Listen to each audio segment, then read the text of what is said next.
Hi friends, మనం ముందుగా ఆలుగడ్డ తీసుకొని ఇలా కొంచెం కొంచెంగా గీసుకోవాలి. గీకిన తర్వాత చిన్నగా మెల్లగా గీక్కోవాలి, చేతికి తగులుకోకుండా. తొందర ఏం పడద్దు, ఒక్కొక్కరికి ఒక్కొక్క అలవాటుగా ఉంటుంది కాబట్టి.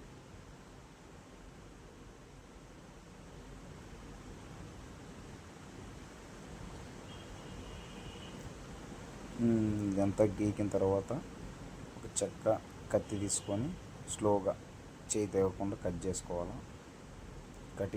చిన్న ముక్కలుగా కట్ చేసుకొని నీట్గా కట్ చేసుకోవాలి. చిన్న ముక్కలుగా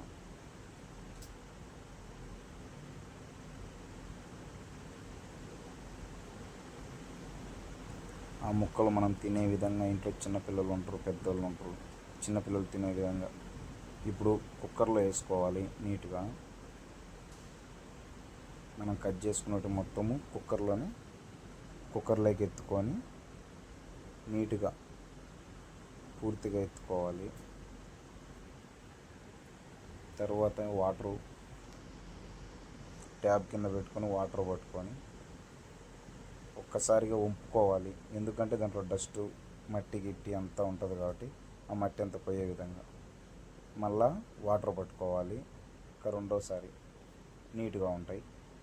ఇప్పుడు తీసుకుపోయి పొయ్యి మీద పెట్టుకోవాలి. కుక్కర్ మూత పెట్టుకొని విజిల్ పెట్టాలి. విజిల్ పెట్టి మంట పెట్టుకోవాలి. మంట పెట్టిన ఒక 15 నిమిషాలకి విజిల్ వస్తుంది. విజిల్ వస్తానే మూత తీసుకొని మనం అందులో ఉడికిన ఆలుగడ్డని నెమ్మదిగా క్లాత్తో పట్టుకొని వంపుకోవాలి. బొక్కల గిన్నెలో వంపుకోవాలి. వంపుకునే ముందు జాగ్రత్తగా, హాట్ వాటర్ కాబట్టి మీద పడితే కాలుతుంది. తర్వాత ఆయిల్ పోసుకోవాలా. కడాయిలో ఆయిల్ పోసుకొని కింద మంట పెట్టుకోవాలి.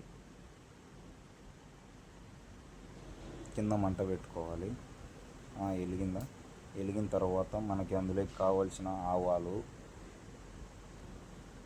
పచ్చిశనగపప్పు, జీలకర్ర, కొంత కరివేపాకు, ఆనియన్, ఉల్లిపాయలు ఇవన్నీ ఒకసారిగా వేయించిన నూనెలో వేయించుకోవాలి.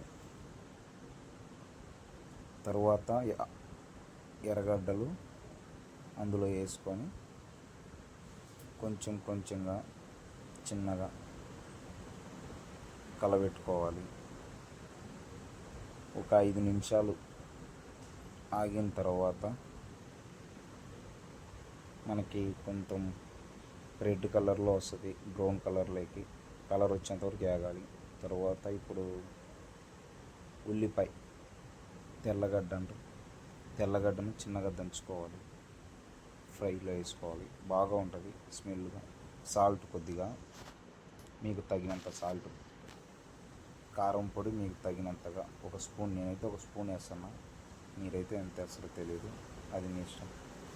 తెల్లగడ్డ 3 మిక్స్ చేయాలి నీట్గా. ఒక కలర్ వచ్చేంతవరకు మిక్స్ చేయాలి. కలర్ వస్తానే అది మనకి స్మెల్ అప్పుడే అర్థమవుతుంది. అవి తెచ్చి వంపుకున్న ఆలుగడ్డ తెచ్చుకుని అందులో వేసుకోవాలి. వేసుకున్న ఆలుగడ్డను స్పీడ్గా కాకుండా మెల్లగా కొంచెం కొంచెంగా కలుపుకోవాలి. స్పీడ్గా కలిపితే మెత్తగా అయిపోతుంది. కొంచెం కొంచెంగా కలుపుకోవాలి. తర్వాత మీకు ఉప్పు సరిపోకుండా ఉప్పు వేసుకోండి, లేకుంటే కారం కూడా వేసుకోండి. ఇప్పుడు కొత్తిమీర తెలుసు కదా మీకు, కొత్తిమీర మంచిగా కట్ చేసుకొని కడుక్కొని వాటర్తో అది వేసుకోవాలి. ఇప్పుడు కొంచెం కొంచెంగా కొత్తిమీర వేసుకున్నాక మనకు రెసిపీ రెడీ అయింది.